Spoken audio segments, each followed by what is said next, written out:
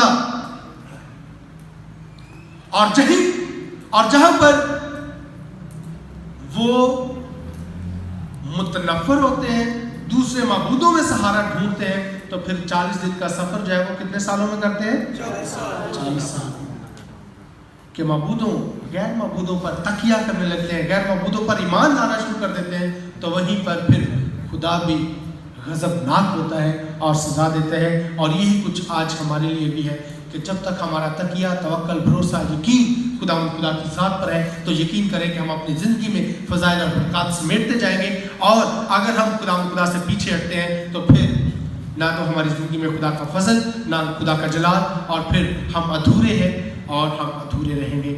آئیں خدا سے یہ فضل اور برکت چاہے کہ خدا ہمیں ایمان میں مضبوطی اور استقامت عطا فرمائے، تاکہ ہم خدا کے جلال کا اپنی زندگیوں میں اسی طرح تجربہ کر سکیں جس طرح قوم بنی اسرائیل نے کیا تھا، مسیح ہمارے خداوند کے وسیلہ سے۔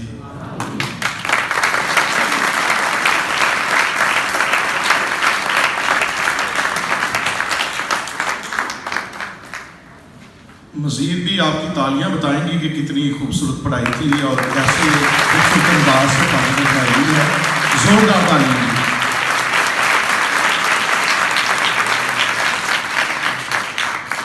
ابھی وقت ہے، اگر کوئی جماعت میں سے سوال پوچھنا چاہتا ہے شرکا میں سے، تو وقت ہے، کوئی اہم سوالات جو ہیں پوچھ سکتے ہیں، ابھی وقت ہے۔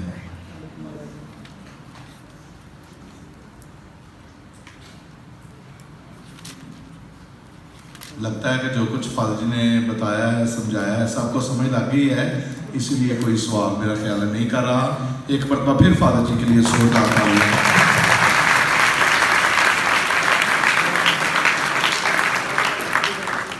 جی بھائی فادر جی، اس میں ہم نے جو اسٹڈی کیا ہے دوسری کتاب پہ، کیونکہ آپ نے مین مین باتیں ہمیں بتائی ہیں، یہاں پہ کائنوں کے لباس کے بارے میں جو ہے وہ خدا نے انسٹرکشنز دی کہ کاہنوں کا لباس جو ہے وہ کس طرح کا ہونا چاہیے، اس کے کیا کلرز ہونے چاہیے، تو کیا آپ بھی اسی پیٹرن کو فالو کیا جاتا ہے کاہنوں کے لباس کے تحت؟ سب سے پہلی بات شروع میں اگر جب میں نے اپنی گفتگو کی تمہید باندھی تھی تو شاید آپ نے قطعی الفاظ پر غور کیا ہوگا یا نہیں، میں نے ایک بات کہی تھی کہ ہم شرعی لوگ نہیں ہیں۔ یہ ابھی بھیا اس کو ابھی اگر کوئی مسئلہ نہیں کر دیں، ابھی آن لائن بند کر دیں، میں